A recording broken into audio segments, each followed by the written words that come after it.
what we've seen in the last 20 to 30 years is a big growth in the private rented sector, and with that, new practices by landlords, and actually a really big increase in, particularly in Section 21, no-fault evictions, but lots of other practices that didn't exist when I was first a private renter in the 1990s.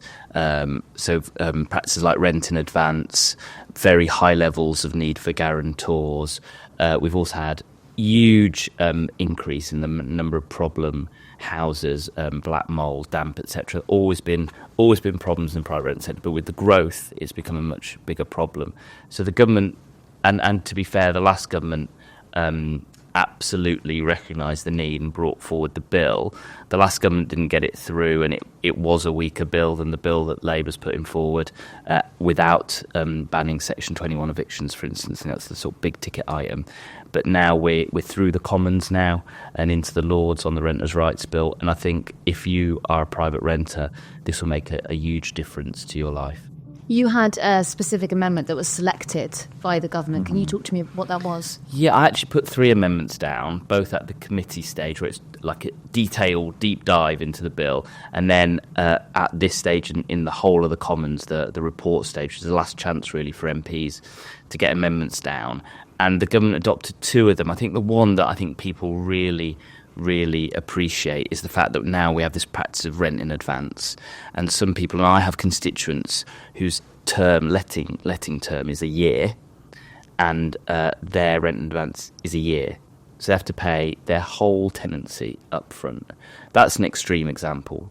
But there are many other examples of rent in advance. And the amendment which I tabled and the government then adopted is to limit that to 1 month, which I think is fair. You know, that's a fair thing for a landlord to know they've got a month's rent in advance, and also in terms of people's cash flow, means that that's something that they can afford. The other thing, which is just for students, and I've got a big university community in my constituency, is that we've had this practice of landlords trying to let houses earlier and earlier to students, particularly if they haven't formed relationships. You know, if you're first year, you live in university accommodation by and large. You don't really know the people you're living with. How can you be expected after 2, 3, 4, 5 weeks to rent a house the whole of the following year? That is not a good practice. So the amendment effectively creates a financial penalty for landlords to rent more than 6 months in advance. So in Leeds, everybody moves on the 1st of July. London's very different. I recognise that. People move all different times. But in some universities, there is a single moving day, like in Leeds. So in Leeds, you wouldn't be able to let before the 1st of March. But basically, it creates that sort of sense of surety around the summer letting season, you know, that you won't be pressured into signing a contract for a poor house or with people that you might actually fall out with and not want to live with the following year. And that, again, creates a financial issue for you. So I'm really pleased that the government adopted those 2 amendments and brought forward their own amendments on those issues. That's really interesting about the students. So that's making there less competition, I suppose, in the market. It's effectively what will happen, I think, particularly somewhere like Leeds, where everybody moves on the same day, is that people go on viewings in the run-up, and then there'll be a big signing day on that day, and then what will happen is that then there'll be obviously a shrinkage in the number of available properties because people will have signed. I am worried that landlords will try and look at loopholes in that, but we'll come to that when that happens. Yeah. That's so interesting. I'm trying to remember my time at Sussex, and I actually do remember there being a mad scramble to get a house. Yeah. I think I was quite lucky, but when we moved into the property, it was full of black mould. But, you know, you can't have everything, can you? Well, I think that the other parts of the Renters' Rights Bill will deal with issues like black mould and damp. I mean, there is an outstanding issue for me. I put a 3rd amendment down on guarantors. And there is and lots of students or others can get a guarantor. Most landlords want a guarantor who owns UK property. That's still quite a lot of people. But if you are coming, say, out of care setting, or your parents live in social housing, or you're coming from abroad, then getting guarantors is very difficult. Now they have these guarantor services, and sometimes you won't be able to rent a property without the guarantor services. And these guarantor services can be in excess of £100 a month. So you think you're already paying a deposit. You might have paid your month's rent in advance, obviously your rent, and then on top of that, you'll have other costs. but then you have to then pay this service, guarantor service. So I think that's an unfair practice, and I want to.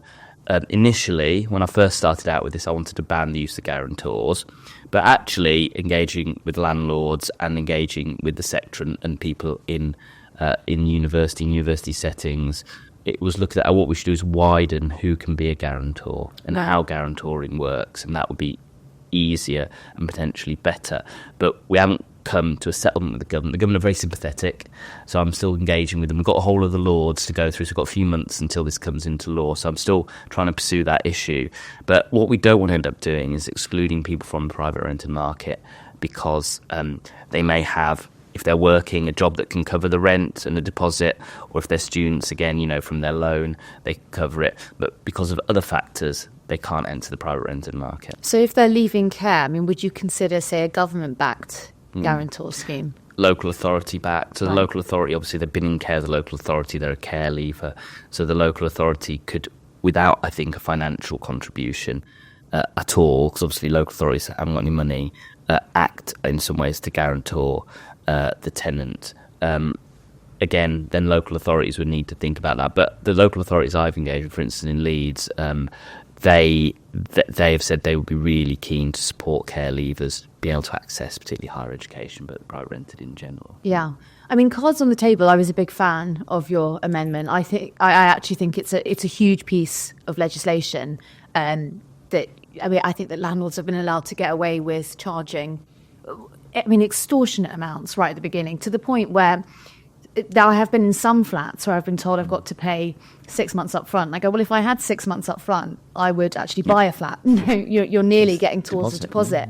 But what would happen to someone if they've got terrible credit? Would they still be allowed to do a scheme where they could where they could pay 6 to 12 months up front? Or is it banning it outright? It's a month. It's a month rent in advance. Right. Yeah. But the thing is that what the landlord could do is they could ask for a larger deposit, but obviously you get your deposit back. Mm-hmm. But the only circumstance you don't get deposit back if you defaulted on your rent. Right. Yeah. But from the landlord's point of view, do you think that they would be less likely to take on someone with bad credit? Do you think that they would then choose someone with, say, pristine credit, even if they're actually quite new to the market? This is the landlord's argument. I think if you talk to people with bad credit, they already are at the bottom of the list for landlords. So I don't think landlords go, oh, we'll take 6 months rent in advance, and you go to the top of the list. They'll take the person with the good credit, because they'll also think, well, this person's got bad credit. There's probably other things going on with this person. So I think that there are other things we need to do to support people with issues around credit.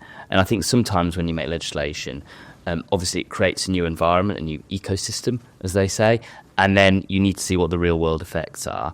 And the good thing about this legislation is that if we need to come and protect certain groups of people, for instance, those with poor credit or care leavers, then we can do that without having to come back to the full Parliament. We can do this through what we call a statutory instrument, secondary legislation on the committee room corridor, which is an afternoon, and we can effectively try and fix this.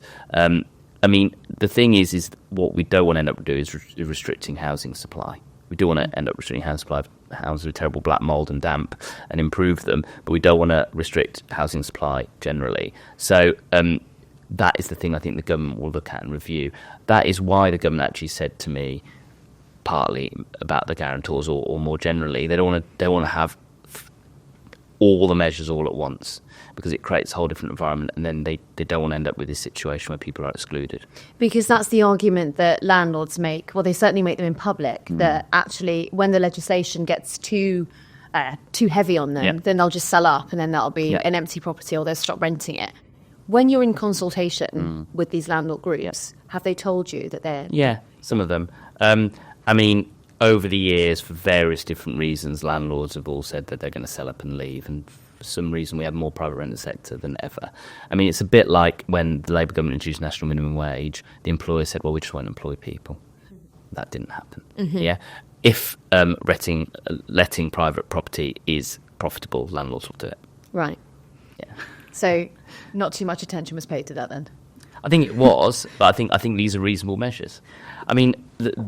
Most of the time, the victims of the private rented sector are not landlords; they are tenants. Mm-hmm. And so this is a bill to protect tenants. but to try and ensure that we have a fair market. The last time that this big issue of landlords selling up was raised was when I believe it was the Conservatives tried to raise the standards of energy standards in homes. And they said that, in order to climb up the chart, some of them would have to replace single glazing and then it wouldn't be profitable for them anymore. So they would sell up. This legislation does in part cover that. Yeah. Am I correct? Yeah, and it was always the case. And the whole of the country, to meet our net zero targets, is going to have to increase environmental standards. I can understand in some part where landlords are coming from, because if you think about it, if you improve insulation, glazing, etc., the savings, the energy savings with the tenant, because they've got lower fuel bills, which is obviously really good and a big aim for the government and generally for society. And then the landlord doesn't necessarily save. But the one thing that happens is if you have a much better insulated property with the right ventilation, the right glazing, is you don't get those issues of mould and damp. So actually maintenance costs for landlords will come down. If you invest in your property, and homeowners all know this, if you're listening, watching, and you're a homeowner, you'll know that you invest in your property, then you have less maintenance costs. The same goes, obviously, for private rented property, the same property. But then I suppose the jeopardy wasn't there for landlords before when this legislation passes or goes through, because they weren't necessarily liable for black mould. I mean, they were in principle, they were meant to go and clean up black mould, but they weren't being held to account across the board. I mean, that's poor, isn't it, that you think, oh, well, I can still let my property with black mould, doesn't matter. I mean, we should be aspiring to have homes where people, and we have had cases of people dying from black mould. People shouldn't be put at health risk from renting poor property. And that actually, in many ways, is the bottom line. Stopping people being unfairly evicted and having properties where they can lead a healthy life is the bottom line. And landlords should aspire to that as well. If the landlord is just a landlord to make money irrespective, then that's a problem. That's Victorian. We read about Victorian times. That's exactly what happened there, because there's a lack of regulation. And I think that we should be aspiring to be much better than that. Another big issue that we've got with landlords in this country at the moment that councils often complain about, or local authorities, I should say, complain about, is we have a lack of social housing in this country. And so local authorities will rent property off of private landlords. And sometimes those landlords charge above the market value.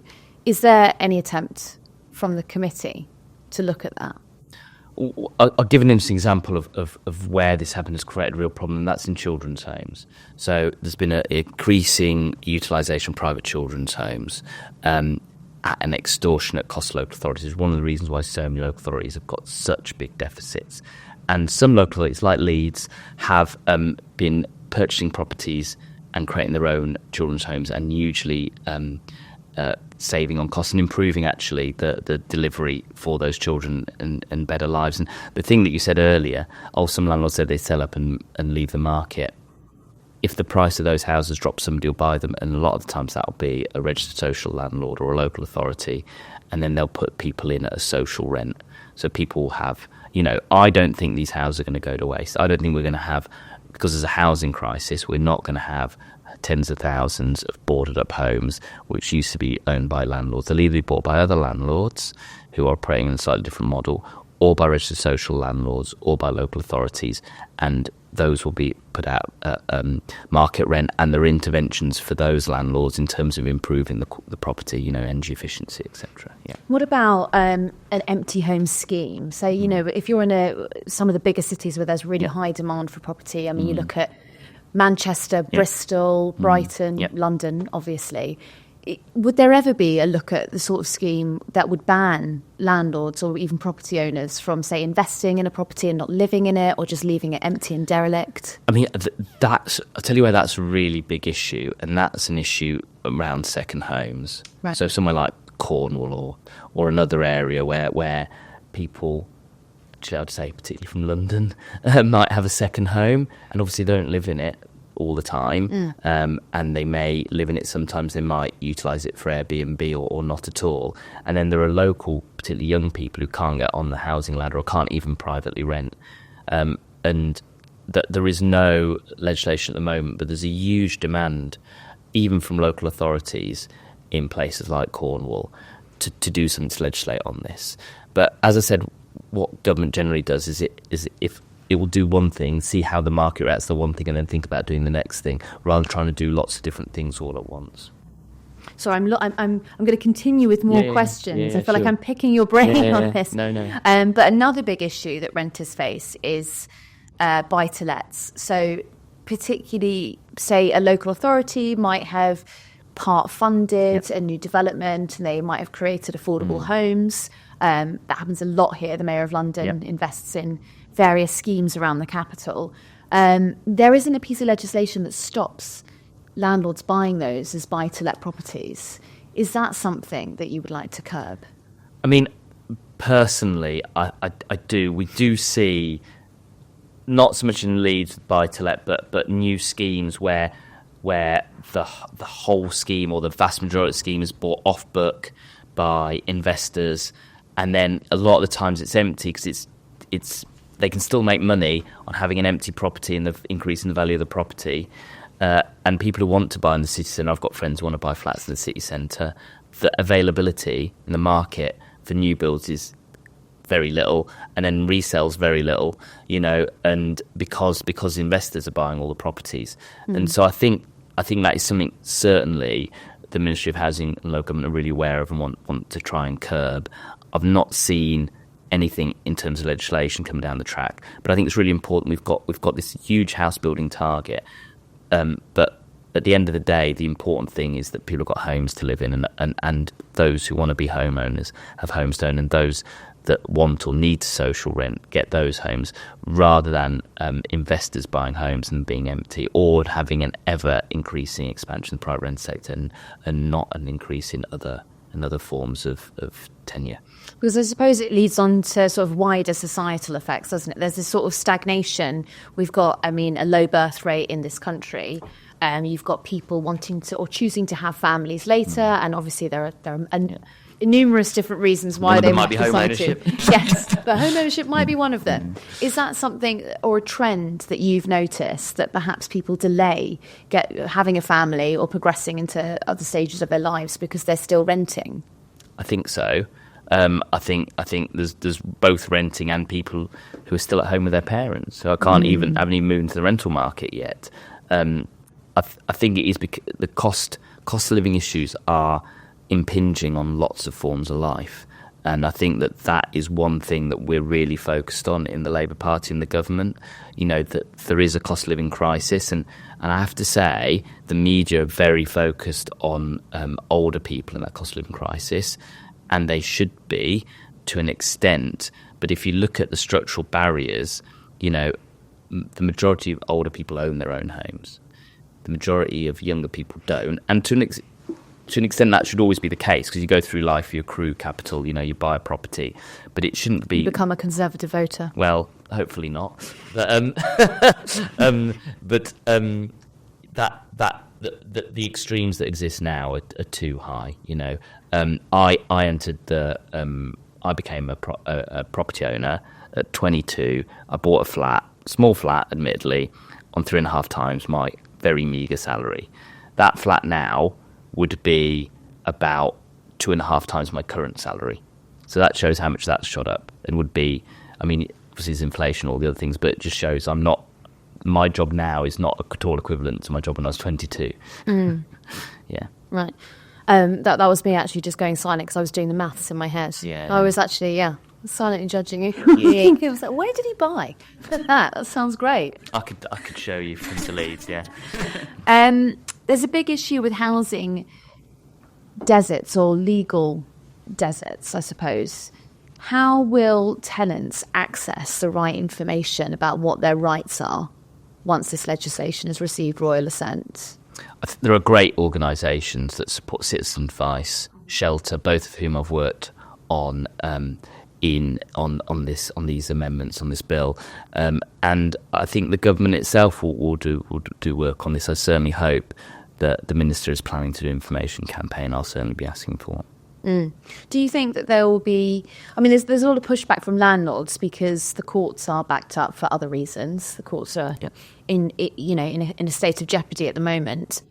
So if they wanted to take a tenant to court to evict them, they might now be on a delay between upwards of 6 to 18 months. Would you say that was fair to landlords?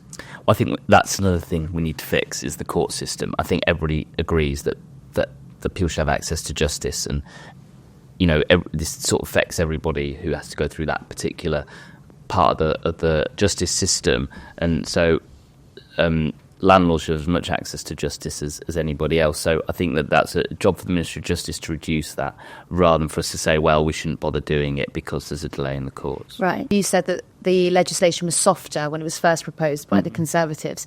Do you think that there could be a conflict of interest? I mean, even naturally, if you're a landlord and you're self-invested in the Renters Reform Bill not being perhaps on the side of the renter, do you think that could have swayed their opinions? Yeah. I mean, most MPs should be renters because out of London MPs, because we have to live in London. So either you live in a hotel or you rent, unless you've been an MP for a very long time, because there was a period with the expenses scandal. So that stopped that practice of Parliament paying for mortgages, which doesn't happen anymore. So MPs, particularly out of London MPs like Kevin, should have an experience of being a renter. So they should have more sympathy with renters than with landlords, because more of them should be renting landlords. And perhaps they've experienced some of the plagues that other renters. I have. Yeah. In my previous property. I won't say who the letting agent was. But that you'd like to. Yeah. What was the worst case, do you reckon, when you've been looking at evidence or you've been compiling, submissions to this bill? What do you think was the worst case of what I would argue neglect on a home? Did you see anything of sort of a black mould nature that you thought was? Well, I couldn't enter, but I've been to a property where the cellar was black mould and the family had I think it was about 3, the child, and I said, I'll go and look inside. And they were like, no, and my staff were like, you're not going down there. The black mould was so bad, and they had to clean the house weekly from black mould. And I know, actually, to be honest, I know other MPs who've got probably worse examples. But I've been in the house where you've seen the black mould on the wall. Yeah. Do you have much confidence that it's going to go through the Lords, or do you expect a number of amendments to be sent back? Well, we just talked about landlords who are MPs. In the House of Lords. I mean, that's a whole other thing, isn't it? I mean.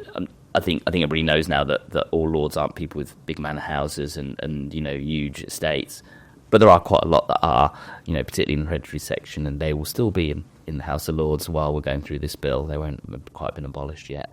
And even in the other section, in the life peers, there's quite a lot of landlords, so there might be a little bit more personal interest from landlords, because there's probably a lot more of them in the other house. But I am confident that we'll get it through, and even there might be some amendments which are strengthening the bill, which might get through the Lords, and it just depends on whether the government wants them or not, because everything has to come back. If the Lords amend the bill as well, this is the other thing people really need to know. If the Lords amend the bill either to make it weaker or stronger, those amendments have to come back to the Commons. And if the Commons vote them down, there's this thing called ping-pong, which isn't a game of table tennis. It's like it just goes between the two houses. But at the end of the day, a government will get frustrated and will just bring in the Parliament Act and cut it off, and then the bill goes through.